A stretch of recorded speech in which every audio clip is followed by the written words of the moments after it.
put it in with you. Hello and welcome to another Facebook Live. Here we are again. Good morning, good afternoon, good evening, wherever you are in the world watching us on Facebook Live. Welcome. My name's Craig. I'm from a website called mansioningles.com, where you'll find material and courses to help you with your English. And we also have a podcast at inglespodcast.com that goes out weekly with my friend and co-host Reza, and the podcast will also help you improve all aspects of your English. And with me, I'm delighted to introduce Lynn from putitlikethis.com. Hi, Craig. Hello. Hi, everybody. And my name is Lynn, and I am an online teacher of English, and putitlikethis.com is my website. So if you're interested in English classes, you can go there and have a look and see what I do. Mm-hmm.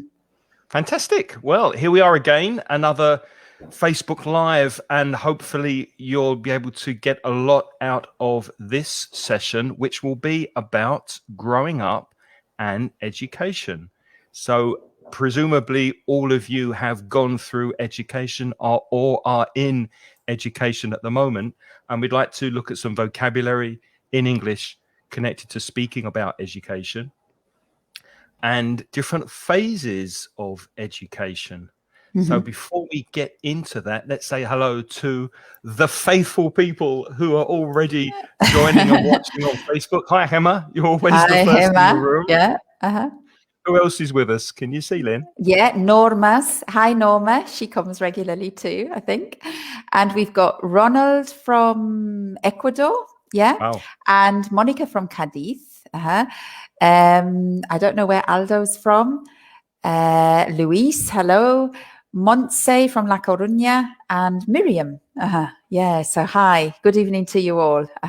And Christine as well. She's back again too. Christine, you're early this week. What happened? You're right on time. Very punctual, Christine. Fantastic. Why? Does she usually come a bit later? Well, she sometimes comes in the middle or after 10 or 15 minutes. Heidi's joining us from Buenos Aires. Lovely. It's probably midday in Argentina now, Heidi? Probably lunchtime. You're sitting there having your lunch in Buenos Aires. Mm-hmm. And Noelia's with us. Also from Argentina. Mm-hmm.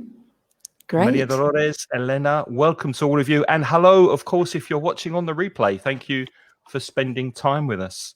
Mm-hmm. So, Lynn, growing up in education, you're going to have to help me with this because obviously you're not grown up. You haven't grown up, have you? That's one. I'm not grown up. Me neither. I'm still doing it. I'm still growing up. But also, you have children, you have girls. So you've seen education twice in the UK and also here in Spain. So it's going to be interesting to hear your opinions comparing also UK education and Spanish education. But let's look at phase one, shall we? Yeah. Okay. Right. So phase one, we kind of divided it up into the different phases of education, which is to do with the age ranges. So phase one, we said, like, what happens to you up to the age of 5? Well, you can go to kindergarten.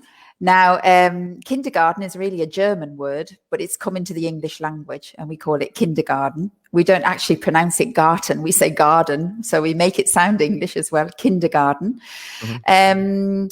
Or there are schools which are official from the government, and they are infant schools. Well, when I went to school, it was called infants, but now I think the correct term now is pre-primary education, and that's kind of from the age of 3 to 6. So kindergartens are usually private institutions, I think, generally. And it's for those parents who maybe need to have their kids looked after when they're much, much younger. But you can generally find a place at an infant school or in pre-primary from about the age of 3. Generally, I think, though, in Britain, people tend to put their kids into school a little bit later than in Spain. Would you agree there? Or do you not know, Craig? I don't know. I mean, my sister doesn't have kids. I don't have kids. And I don't know, because at the time when my friends and cousins were sending their children to infant school in the UK. I wasn't really in touch with them, so Mhm. I honestly don't know. Do Uh-huh. you remember anything from being at infant school at that age? I do actually, What but do you I have remember? to say that when I went to infant school, it was at the age of 4. We started infant school when I went, which is many, many years ago. So we went at the age of 4. It was between 4 to 6, really. So I wasn't really, really small, and I can remember a couple of things. I can remember getting on the bus to go to infant school. And I had a friend who used to scream uncontrollably. Our mothers used to take us to the bus stop, and then we would get on the bus. And I had no problem. I quite liked going to school, and I can't remember it ever being traumatic for me. But I do remember it was always traumatic for this other little girl.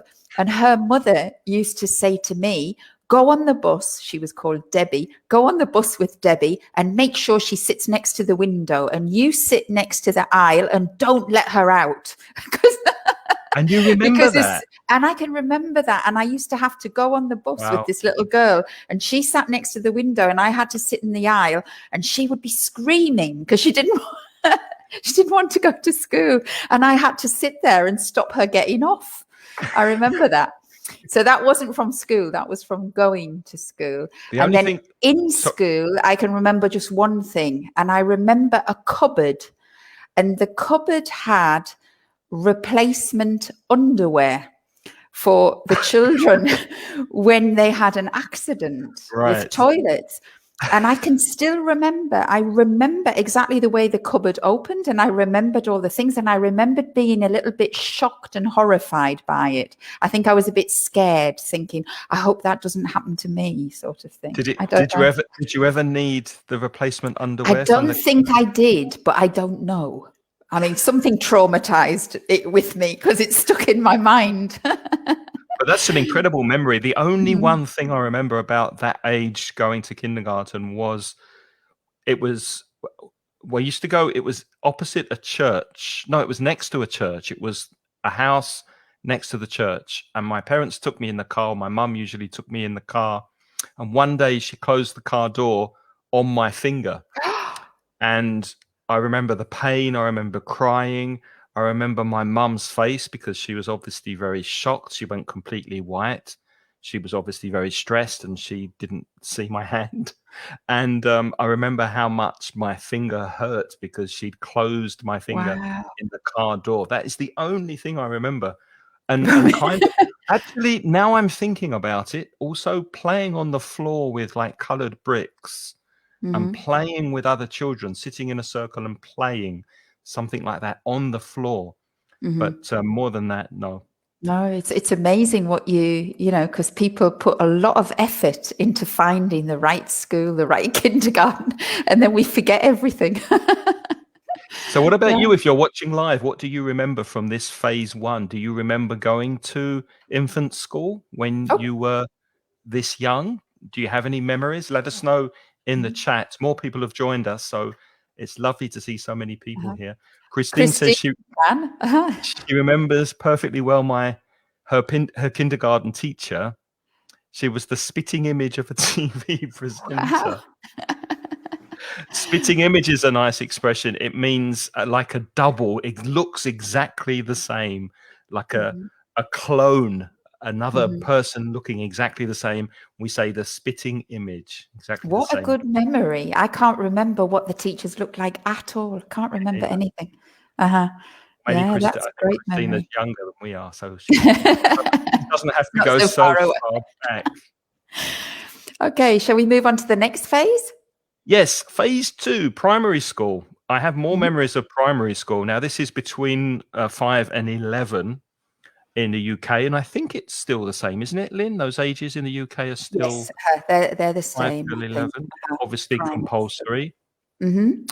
And playground is obviously where the children play during the break. And one thing I do remember about my primary school, it wasn't very close to where we lived. And my mum took me every day in the car. And during break time, we used to go to a lovely field of grass to play. So we were very lucky that outside we had grass. And they used to cut the grass, which had a lovely smell. And I fell in love with the smell of freshly cut grass when I was that age.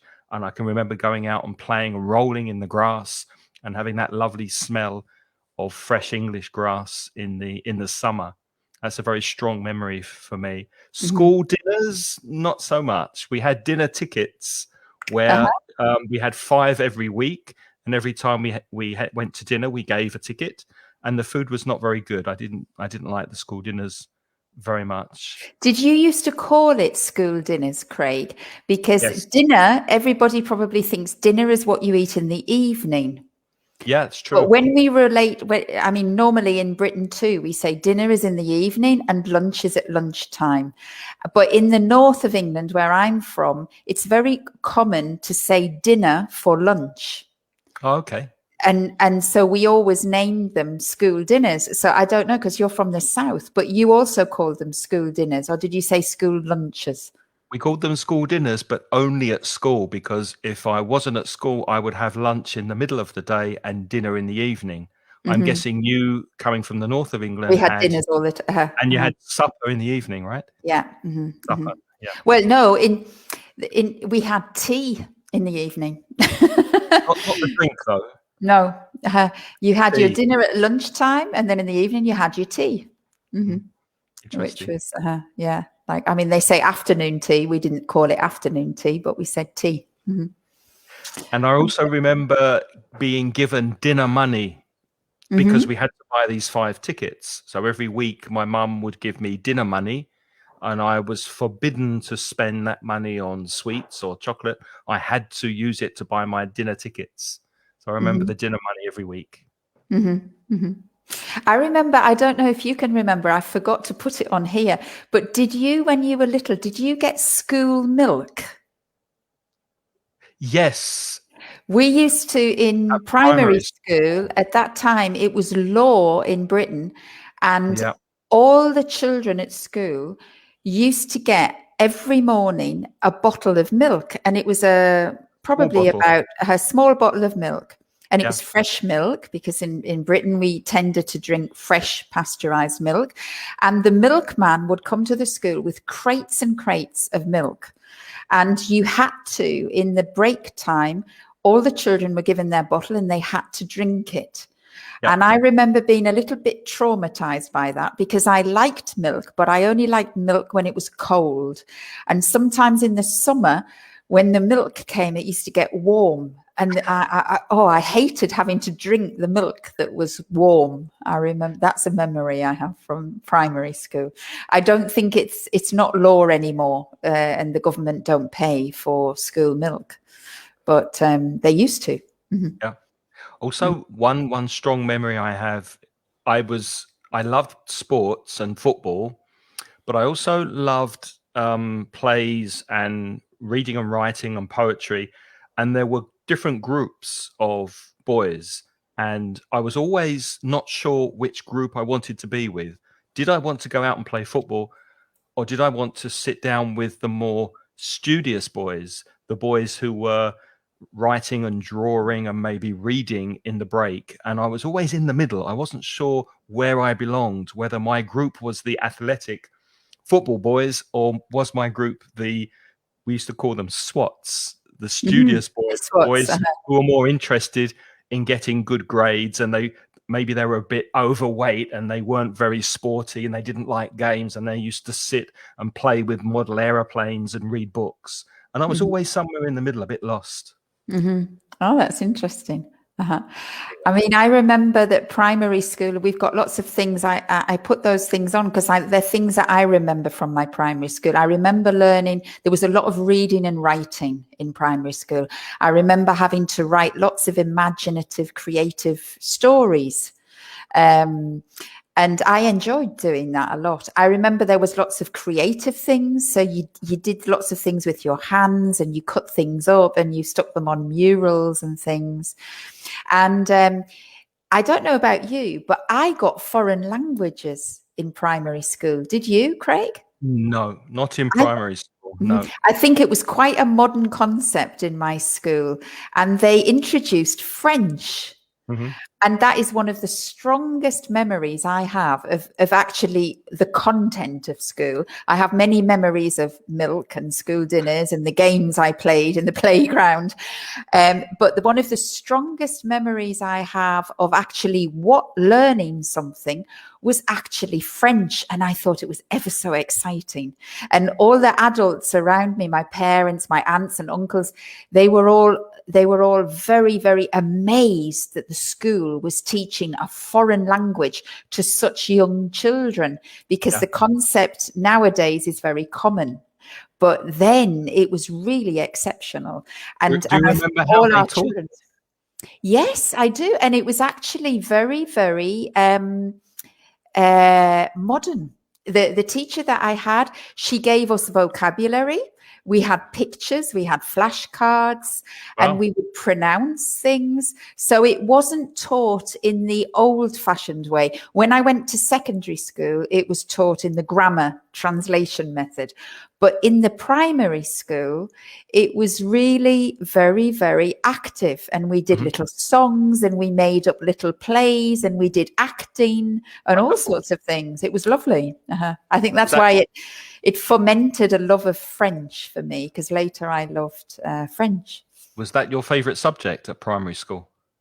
No, well, yeah, probably it was at primary. Yeah. Yeah. I mean, we didn't really have subjects at primary school. I think it was just like we had the same teacher and they taught different. Well, they did. They taught different subjects, but it was the same teacher usually all the time, except for French, because she came and she was French, the lady, as well. Got a question from Monica. Is better to say, Monica, is education free? Change the order of the words. Is education free in the UK? Yes, it is. Up until 16, it's free and compulsory. You have to send your children.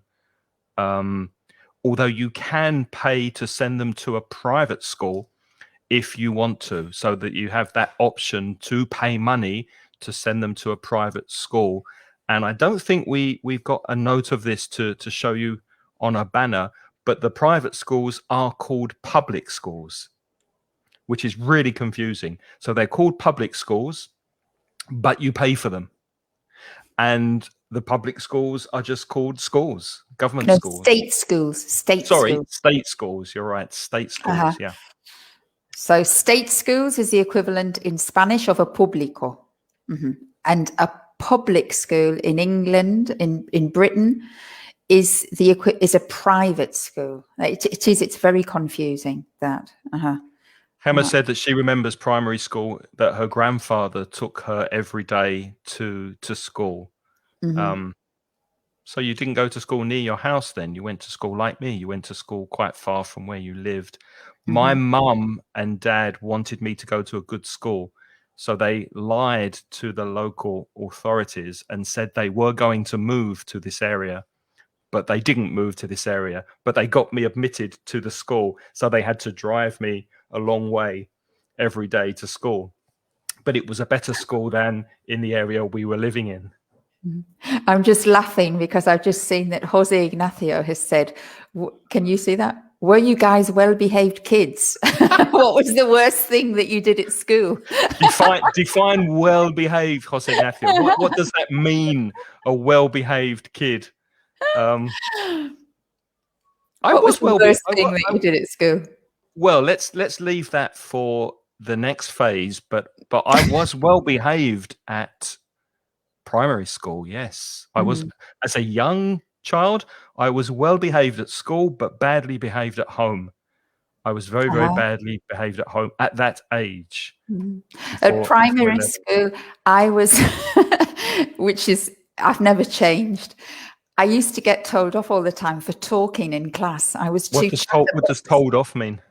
Told off. So to tell somebody off, that's a phrasal verb, and it means when the teacher says, you're being very naughty, you're being very naughty. So when I got a reprimand is to be told off.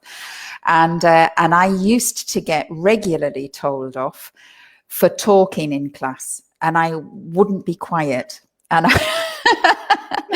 Craig's laughing because he knows that this is just me. People still have that problem with me. They called me on all my report cards. It always said I was a good student and I was quite well behaved, but I was a chatterbox. A chatterbox. Chatterbox. Can you put that in the chat file? A chatterbox, and that means that you chatter. To chatter means to talk, and a chatterbox is somebody who never stops talking. Like a little box of chatter. A little box of chatter. So I used to get into trouble for being a chatterbox. And I remember in primary school, several times they used to make me stand in the corridor. So I had to leave the classroom and stand in the corridor for 10 minutes. And of course, if another teacher came along the corridor, they would always say, "Why are you here?" And then you had to say, "I'm here because I'm a chatterbox." Until the teacher would let you back in again. And then I also, at the end of primary school, sometimes another punishment was they made you write lines. Yes. So I had to go into the classroom with a pen and a paper, and I had to write, "I am a chatterbox and I must be quiet when the teacher tells me. Full stop." And then I had to write it again. And then I had to write it again. And sometimes it was quite common to get 50 or 100 lines. And that was your punishment. Yeah. And you had to literally write out that sentence 100 times. And then show it to the teacher that you'd done it, and then they check it. I remember that. Okay. Same with us. That was a punishment. So I did get punished a little bit. I was quite naughty. But I can imagine you getting very good marks, very good grades. So being a very good student, even though you were a chatterbox, you did pay attention, you did learn, and you did get very good reports at the end of the year. Okay, should we go to phase 3? Yeah. Let's see, where are we? Phase 3.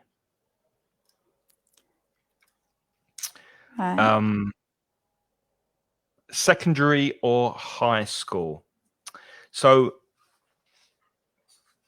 I remember my secondary high school, and I've actually got something to show you. I've got a picture of me at secondary school. And I'd like you to try to... Actually, I don't think I can find it. Oh, dear. Well, while you're looking, I'll just explain to everybody that actually in the UK, we say secondary school. And this word high school is actually American English. So in America, they talk about high school. Is that right, Craig? Would you agree with that? Secondary? Because I never heard it being called high school in Britain. We always talk about secondary school or comprehensive school. Actually, no, our school was a grammar school when I entered it. And then there was a change in government. So when I went into the school, and you'll see the photograph in a second, it was all boys, a grammar school, all boys. And then after 3 years, the government changed and they made comprehensive schools. And then girls started to come in. Hooray! So it was fantastic for me to have girls in the school. But they changed it from a grammar school to a high school. So it was okay. It was called Beale High School. Yeah. But everybody knows what you mean if you say secondary or high school. Oh, wow. Do you know, I have a picture that looks just like that. Your uniforms were very similar to mine. Brown. And we put it in exactly the same background. Oh, I'll have to have a look. Can the rest of you spot? Can you find me in here? You have to say so that you can tell us where you find him. Say it's the top row, second row, third row, bottom row. And then you can say first, second, third, fourth, fifth from the left or from the right. So I'm having a look there, Craig. Oh, I bet you can't find me. It's really, really difficult. It's really difficult to find me. Yeah. I think I have got you. Okay, tell me where you think I am. So I think you are in the bottom row on the right. Nope. No, that's not you. That's not me. Wow. No. It's quite small, this picture. I think... or you're in the...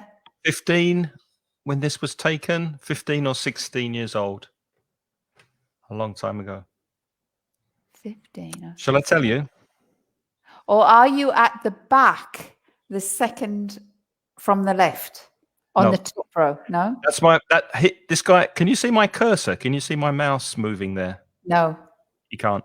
No, No. that guy at the top, second Oh, from the left. Minia says top row, fourth from left. No. No. The second from left, he was my best friend, Mark Trevelyan, but that's not me. No.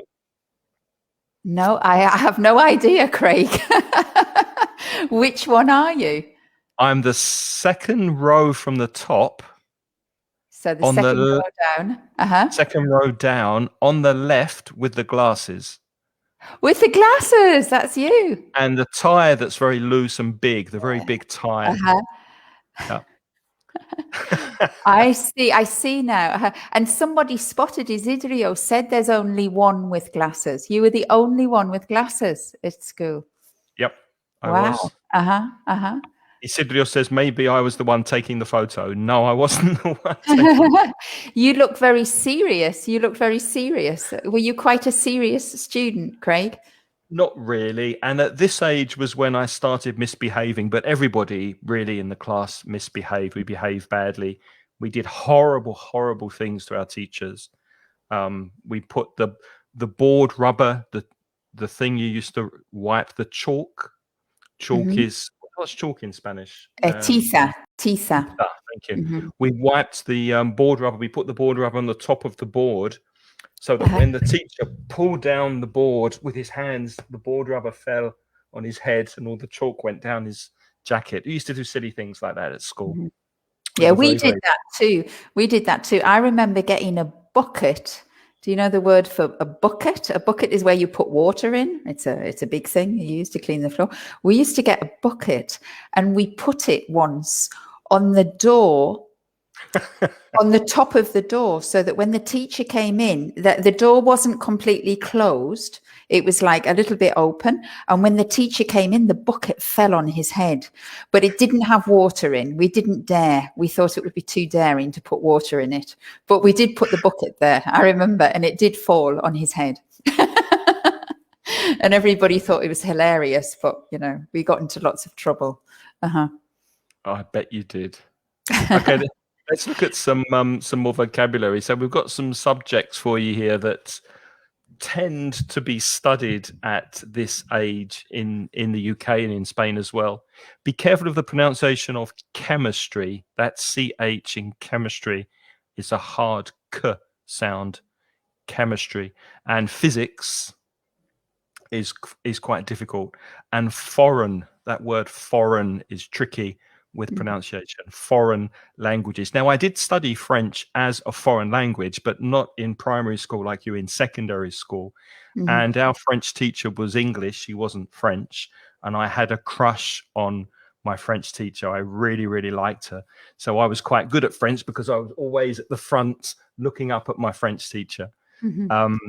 And we learned in a language lab. We had cassettes. Oh, yes, we did too. We had a language laboratory. Repeated repetition, listening, repeating after the tape, and also reading at the same time. And that's a very strong memory, the way we were taught French. Yeah. Yes, I had French too, and we also had a language laboratory. It was very popular then, language labs, and they're quite useful. They still exist in some places. It's a useful tool. It's good for pronunciation because you imitate all the time. Also, the pronunciation of biology, because a lot of people say biology, but it's biology. Biology, physics, chemistry, foreign languages, and obviously you have your own mother language. So we had English classes because that was our mother. But you do literature. Difficult to say that one, isn't it? Literature. Being lazy, we just said English lit, LIT. English lit and English language because they were separate subjects. But philosophy, we didn't study philosophy in secondary school. No, I don't think. No, I didn't either. No. Maths we had. Maths is short for mathematics, but nearly everybody says maths. Art, I had art classes. Did you? Yes, I Mhm. got an art O level. I got an art qualification at school. Well done. Sport, obviously. Sport is sometimes called PE as well. PE stands for physical education. Yeah, PE. Music, computer science, and then we've got a little bit of vocabulary here to do with exams. You sit an exam or you can take an exam, but to sit an exam means that you are the one who is doing the exam. And then after the exam, you pass an exam, or if you're unlucky, you fail an exam. Did you have a lot of exams, Craig, when you were at school? Yes, we did. We had end of term exams, we had mid-term exams, and of course, at the end of the year to see where we would be graded for the following year, we had end of year exams that were really important. Mm-hmm. We've got a question from Christine. I think this is from back when we were talking about putting buckets on doors and getting the teachers with other things. Yes, we were mischievous. That's the adjective. We got up to mischief. You can use the phrasal verb to get up to things, which is to do things in a bad way that children sometimes do. So mischief is what children do when they're naughty. And But the adjective is there's one thing I mischievous. need to point out, sorry to Christine, is that mischief is non-countable, I think. So you say, is that mischief? Not a mischief. You can't count them. Mischief is just bad behavior, if you Yes. like, naughty behavior. Okay, great. And what were your, before we move on, what were your favorite subjects then? What were you good at and what did you like doing? I was horrible at maths. Mhm. Very I was bad at I maths. was quite good at nearly everything actually. Art, I wasn't very good at art, really, and I wasn't very good at sport, but I was okay. I was like average, you know. I was kind of like an average student. I was never brilliant at everything, you know, but I wasn't really bad at everything either, you know. Mhm. And the thing that I really enjoyed in secondary school for me was biology. I liked it very much. I thought it was fascinating. It really interested me. But in actual fact, I was really good at physics and I hated it.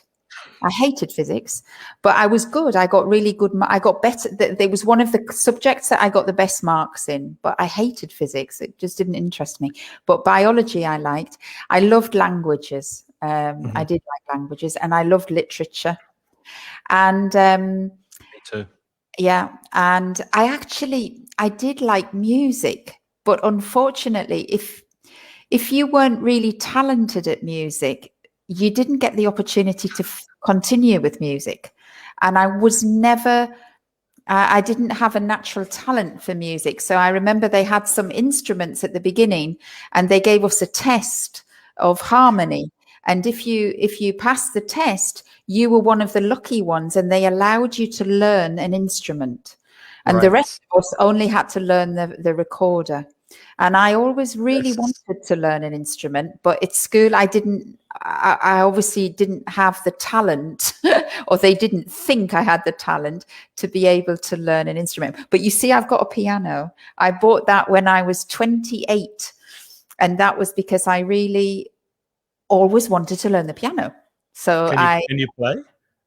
not very well. I think they were right. I don't have a talent. But I do enjoy it. I do enjoy trying to learn the piano, but I wouldn't say that I can play the piano. I can't. It's I very mean, interesting that that something memory is that I very. want to. Mhm. Sorry, I spoke No, over you. Go ahead. no, that was it. That was it. It's interesting because I had a very, very similar experience. We had a music test and we had to sing, and then they classified the students into soprano, altos, like they classified our voices, and then they had a group, and I've put the word in the chat, groaners. The groaners were the people like me who like to groan is who had no ear for music. So I was a groaner, and exactly like you, they gave us a recorder, which was the easiest musical instrument to play. And the people who had like musical abilities, they Mhm. could choose the trumpet or the drums or and I had the triangle. So I used to hit this triangle because I had no idea how to play anything. It was strange, wasn't it? And Hema says as well she'd like to learn to play the violin. Uh-huh. I think a lot of children like instruments. I don't think we push it as much, but it's an interesting subject to do at school. Yeah, I think. Christine says that she was good at Greek. Oh, that's interesting. We didn't have the choice of Greek. We had the choice of French or German only to And learn. Latin. Did you have Latin? No Latin. Oh, we had Latin. No Latin. Yeah. I learned a little Greek and Latin later because when I started to teach English, you need to know some Greek or where the words come from, etymology. So you do learn a little, but I never studied it formally. And here's a question for you, Craig. Did you have to specialize in subjects when you were at secondary school? Well, this is where it gets interesting. When I was at school, the education was compulsory until you were 16 years old. And at 16 years old, you took the national exams, which in those days were A levels and O levels. And then depending on the results of these exams, then you had the choice whether you left school and got a job or continued to university. And depending on your grades of these exams, you could choose and apply to different universities in the UK. And I wanted to leave school. I wanted to leave school. I wanted to work. I wanted to earn money. But my dad convinced me to continue studying until I was 18 to get A levels to go on to university. So I studied one extra year. And that is the point where I could choose my subject. So from 16 to 18, you can choose, or you could choose a subject. And I chose arts, history, and British and American politics. And that's all you did, isn't it? Those were the three subjects. I think with UK education and Spanish education and education systems in a lot of the countries, because in Britain, we tend to, at the age of 16, for the 2 years you do at school between 16 and 18 before you go to university, already then at 16 you need to make a choice and you decide for 3 or 4 subjects, and you give up everything else. So that happened to me. I studied at A level. I studied English, French and German. But I didn't study maths, I didn't study philosophy, I didn't study any science subjects. I was completely then just with English, French and German. And if you were doing science, you did probably biology, chemistry and physics. And you did no English and you did no foreign language and you did nothing. And that's a big difference that I've seen with my own children who've gone through the system here in Spain, because up to the age of 18, they have 10 subjects. Yeah. They continue to learn. They have some core subjects like Spanish and mathematics. Everybody has to do that. Which system do you think is better? They have. Well, probably, it's hard to say. I mean, I see my kids being very stressed because they are forced to continue with some things that don't interest them anymore. Right. Yeah. Just to but get the on the other hand, I think that in terms of a general level of education, I think my children have a higher general level of education than I do. Right. Or than I do. I'm still learning, so it's not that I stopped when I was 20, but when I was 18.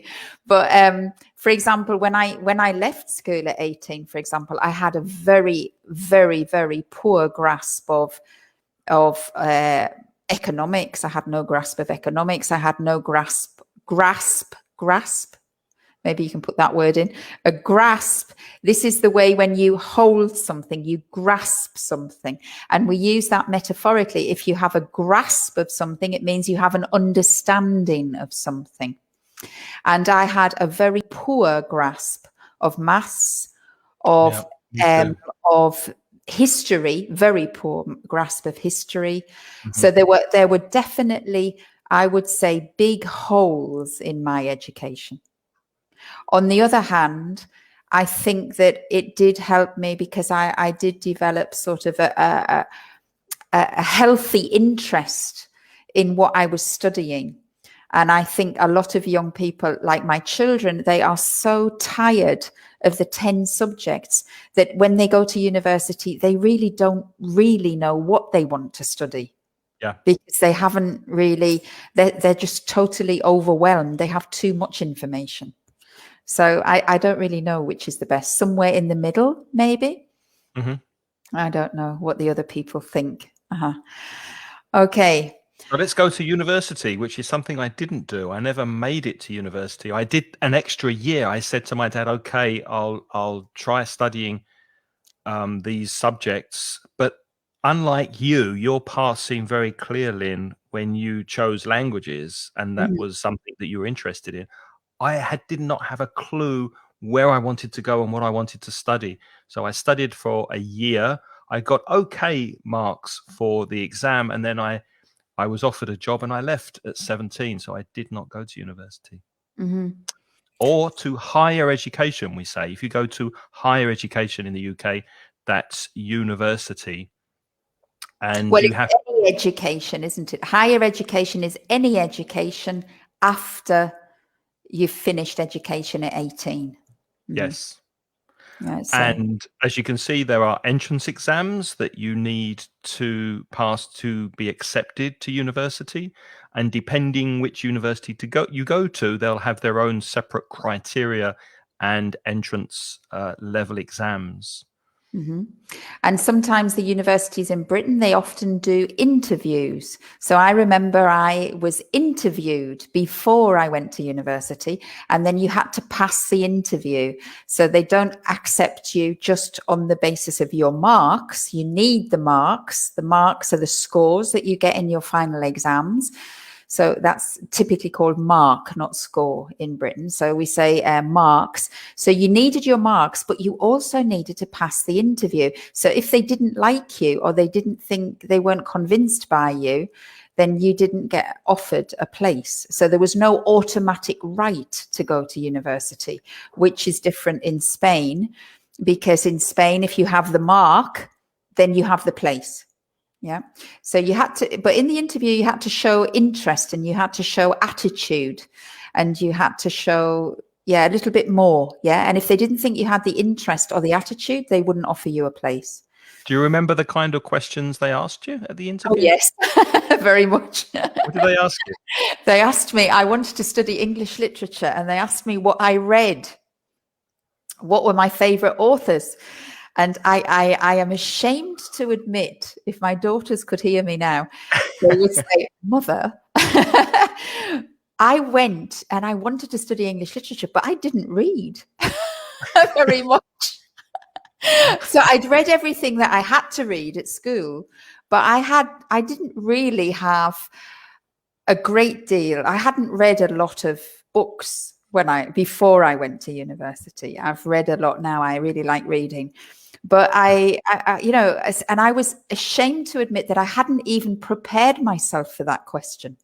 I went totally in a naive way to university, as I think many of us did. I think nowadays, like I'm saying my daughters would be horrified, because if they went for an interview, they would be prepped for the interview. Like now everything is so tight, isn't it? And we'd be firing the questions off them. And it's like at your age as well, you just walked into a job, and I just went into university.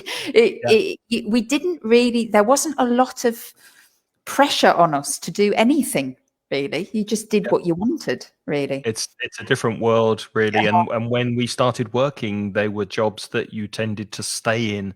And I traveled a lot when I was younger. So after I'd traveled twice, I had gaps, holes in my CV, in my resume. So it was quite difficult to get another job. In those days, you had to stay with a company for a few years. And now it's very common to change jobs frequently to get promotion and get a higher salary, at least, maybe not in Spain so much, but definitely in the UK and in America. Yeah. Now, if you didn't go to university, you could choose to do an apprenticeship. And that's for the sort of the jobs which are more to do with your hands. So, for example, to be an electrician or to be a plumber, you didn't go to university to learn that. You actually went to a company and you would work under somebody who knew how to do it. And then maybe once or twice a week, you go to college to do theory. But like it's like 3 or 4 days a week practical and 1 day theory. And that was the idea of apprenticeships. It was called day release, wasn't it? A day release Where you left your job to go for 1 day to go study. Yeah. And some people go to night school. They were people who had decided to go and work, but then maybe they wanted to study something. And so they would go in the evenings, and that was night school. Mm-hmm.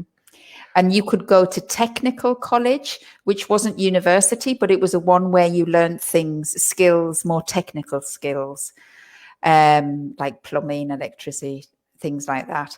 And then a gap year. Do you want to explain gap year, what a gap year is? Yeah, it's quite common in the UK. I think it still is. I know friends of mine who do this. So you get your A levels, as we mentioned before, when you're 18, and then you start applying to universities. Well, you can take a year of like holiday, if you like, to go traveling or to work to save money, because it's very common in the UK for students to go to a university that's not in their city. So somebody from London might go to the University of Manchester or Birmingham or Southampton. So it's very common to move between cities, and students often need money to do this. So one use of a gap year could be to work to get the money to rent a place away from your family.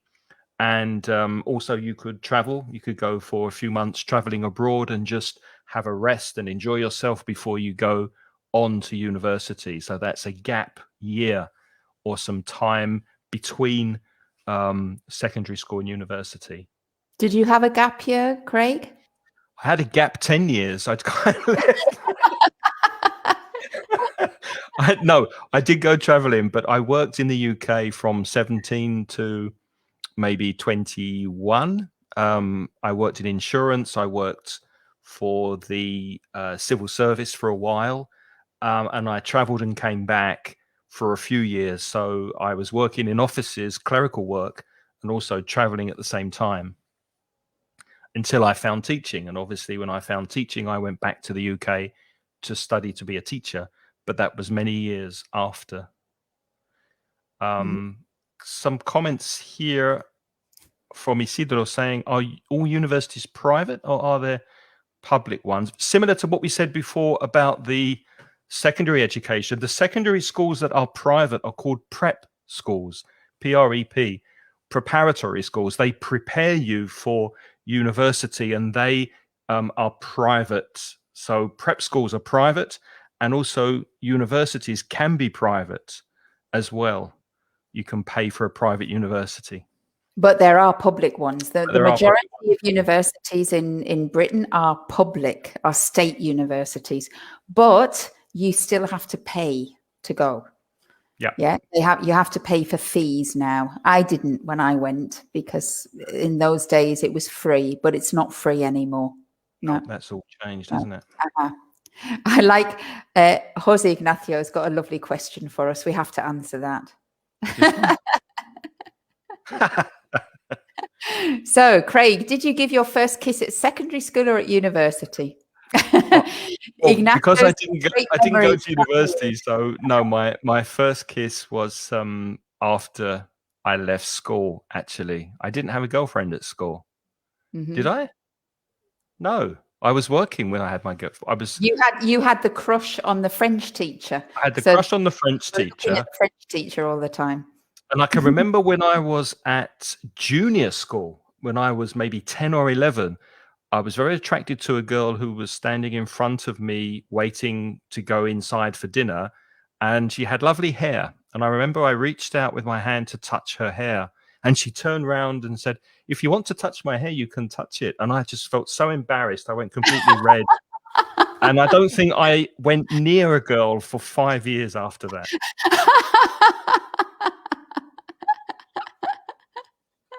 Mirta says in Argentina, we call the gap year año sabbatico.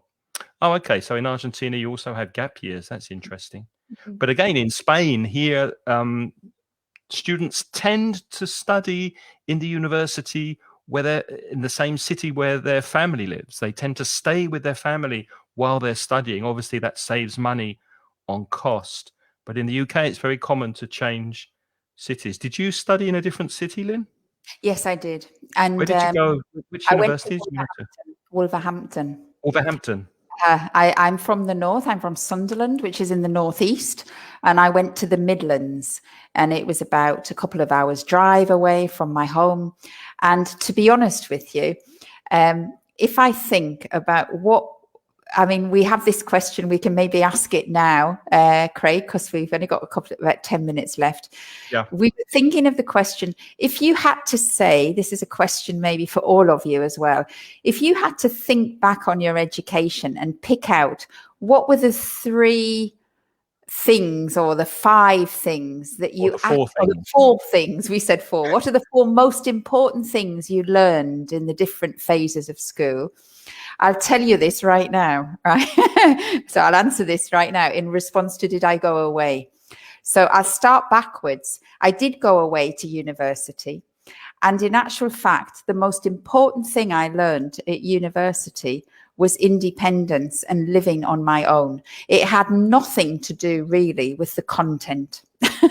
So the content of the university course was, of course, interesting and fascinating. But the thing that has built my character and made me me was actually the experience of leaving home at 18 and being alone and fending for myself, meeting other people, seeing different ways of living. Yeah. So that really opened my eyes. So for me, that was the biggest educational gain. I had, obviously, university gives you qualifications and things like that. But the thing that I really benefited from most was the independence. And if I look back on secondary school, because I'll give you 4 things, secondary school, I think the thing that there are 2 things from secondary school. One was biology, in the sense that I have a very strong sense of my body and my organs, and I can still remember, so when something happens to me, I think, oh yeah, that's my stomach, or that's my kidney, or maybe it's this. So if I go to the doctor, I can tell the doctor what's wrong with me. And I think I learned that in secondary school in biology. And that is something that has been with me all my life. So that was a really important learning. And the other thing was, in secondary school, we had cookery lessons and sewing lessons. We learned how to cook and how to sew. And of course, that has been fantastic for the rest of my life, because I can cook and I can sew. It was a very practical skill. And then in primary school, I think the thing I liked most and the thing that I benefited most was the drama. We did plays, and we did music and singing. And I think that was very, very good for me, to give me the confidence, for example, to stand up in front of a class and teach. And to be a bit dramatic, and to be able to have the confidence to speak in front of people. And I think I got that from primary school, because there were lots of plays, and we were always on the stage and singing and dancing and presenting. Your primary school sounds really good, actually. Yeah, it was a good school. So it was nothing actually to do with the academic subjects. I think that's my conclusion, is that school was not really about the academic subjects, certainly not for me. I agree with you. And it's very similar in my case. I don't know if I've got 4, but I've certainly got 2, maybe 2 or 3. I learned to socialize with other people, and I feel so bad at the moment with what's happening with the pandemic, that people who children of that age of secondary school perhaps, or junior school, aren't having the same experience because of social distancing. And I really enjoyed being with other kids, relating to other kids, playing with other kids, being in a group, relating to the group. That's one thing I really remember. And also, I didn't really know what I wanted to do by the time I left school with my career, but I did know I was drawn to the arts more than the sciences. Because, like Lynn, I hated physics. Well, not physics. You liked physics, but I wasn't good No, at I didn't physics. like physics. I like biology. I didn't like You like physics. biology, Hmm. but you said you were good at physics, even though you didn't like it. I was Hmm. terrible at physics, chemistry. I hated mathematics. I'm still to this day very bad at maths, but I do love English and I love languages and arts. So I learned that. I learned where I function better, which part of education suited me better. And another thing I got was sense of humor, because I remember laughing so much, not only with the teachers, but also with people in the class, because That's true. Uh-huh. when I look back that they were the best days of my life. And I remember having such a good time at school. And the only reason I left school when I did, it's not because I didn't enjoy studying, I didn't enjoy education. It was more because I really didn't know what to study and where it was taking me. And it just made more sense to get a job and Hmm. earn money because I wasn't drawn in any particular direction. I didn't have a career in mind. Yeah. Yeah. I think that's it. And the other, and probably as well, I have to say, I have to give a fifth thing I learned is that I definitely learned from university that education never stops. Yes, That you absolutely. never, when I went to university, I learned I thought when I went to university that I was going to be cleverer. And then I think when I ended university, I realized that there was so much that I didn't know. And that experience has continued. Yeah. The older I get, the more hungry I get for knowledge because there's so much to know Yeah. and so little time to learn it. So education never stops. Christine says, when I went to university, I learned to be more tolerant, open-minded, especially with my roommates. Yeah, Yeah, you do definitely. learn that when you're living with people. Hmm. Yeah. And Monica agrees with you. She learned to be more independent at university. Hmm. Hmm. The same for Isidro. The best thing you can learn is to be independent and you don't go back to your parents' home. That's true. Even though I loved my parents' home, I always thought when I went to university, I never wanted to leave the town where I grew up in. But it was amazing. I never, ever went back to the town. I left when I was 18 and I never, ever went back. Mhm. And I've lived all over, but I've never gone back. So it's a strange thing. And I like my town. I like my hometown. Sunderland's very nice. Uh-huh. Emma agrees with you. She says she sees eye to eye. That's a nice expression, to see Hmm. eye to eye with someone. Hmm. Oh, it's nice Um, that you're all agreeing with us today. That makes us yeah, feel good. We yeah, must be saying fantastic. something, right? So I think we'll stop there. I hope it's been useful for you and you've learned a little about our education in the UK and differences to Spanish education. Hmm. Um, Before we go, we'll just remind you where you can study further. If you would like to study with Lynn, go here. Putitlikethis.com. Yep. That's right. Yes, you can come to me and I can teach you. Sorry, I forgot about that. Yes, you can come to me and I can teach you English. That's what I do. So I'm usually teaching English, but I teach lots of different forms of English. So if you want to do exams, I can prepare you for exams. That's sort of the typical one that everybody knows. But I also help people if you have to present things in English, either in written or spoken language. I try to help you find your own voice in English to be able to do like specific things.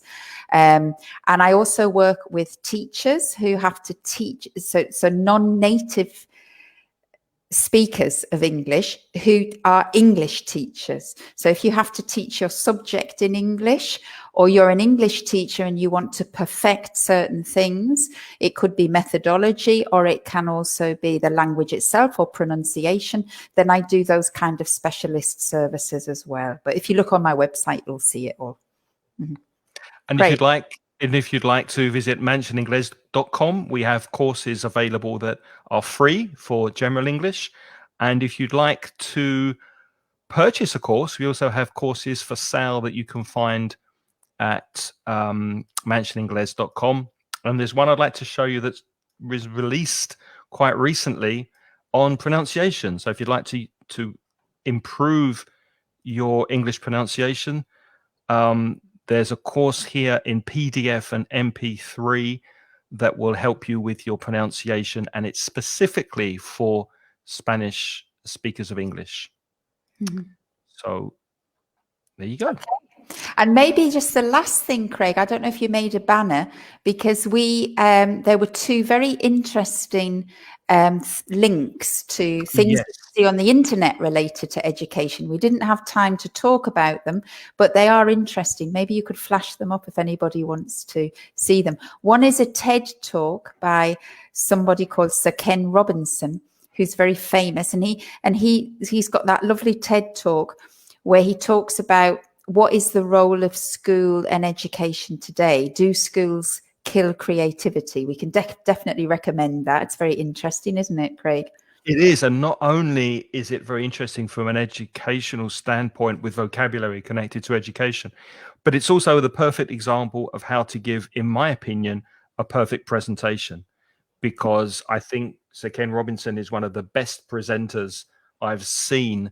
And he's very entertaining. He's very funny, very easy to listen to. Yeah, so I'll also put the link in the chat room because it's difficult, well, impossible to copy that link from the banner. I'll also make sure it's in the chat for you. And also this one that you found and I thought was very good also.